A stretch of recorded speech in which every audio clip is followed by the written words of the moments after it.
Hey, welcome back to Soul. Thank you very much for joining me today. I'm so grateful you're taking time to join for this little food for thought podcast we've got going on here. I would like to talk today about something that I'm going to bring up in terms of an analogy. I want you to think of nature. I want you to think of a flower. I want you to envision any kind of flower that blooms. Now, there are times of the day when the flower closes up, and there are times of the day when the flower is open. And similarly, if we think of a tree, there are times of the year when a tree is full in bloom, it's spring has sprung and the trees are happy. And there are times when the trees have lost all of their leaves. Now, what am I trying to get to out of this? It's almost as if trees don't grow all year round. Flowers aren't blooming and staying open and shining. It's almost like even people don't do things every single day. Even athletes who, are considered to be the best of the best don't train every single day. And even when they do, it's not without rest. So why do we expect ourselves to run on empty? So I want to talk about something that we all need to hear more often.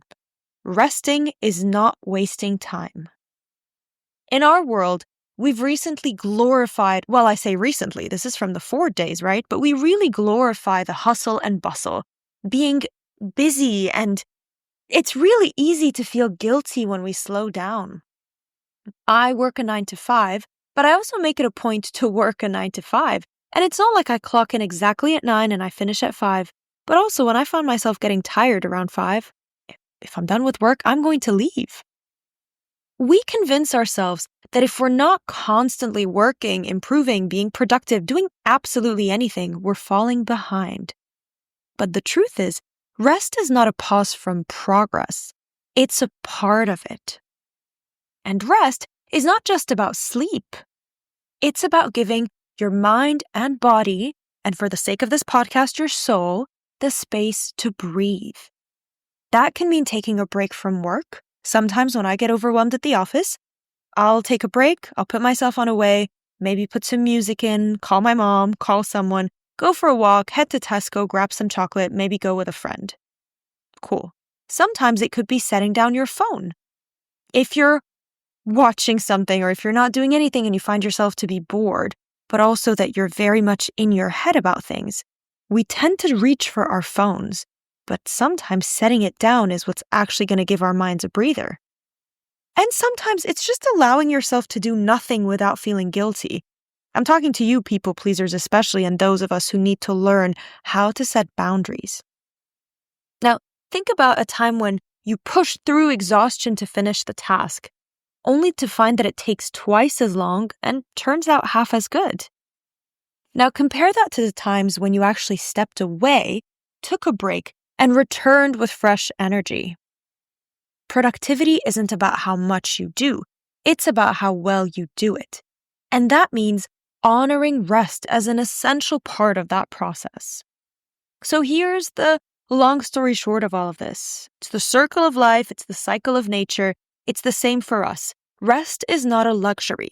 It is not laziness. It is not wasting time. Rest is fuel. Think of your car, for goodness sake. Whether it's taking a nap or you're going for a walk, reading for pleasure, sitting in silence, just taking a break from screens. Give yourself permission to recharge. Because when you're resting, when you're really taking time to rest, you're not stopping your growth. You're preparing yourself for it. And with that, I remind you we do this step by step, day by day. And if that means taking a 20-minute nap every day, then so be it. Yes, I'm totally calling myself out on that. And I would love to thank you for joining me today. And I'm really grateful again that you lend me your time and your ear. Keep the feedback coming, keep your thoughts coming. Any ideas that you've got or things that you want to listen to or would like ideas on some food for thought, let me know and I'm always happy to listen. And with that, I wish you a lovely week ahead. And I will see you next week on Soul.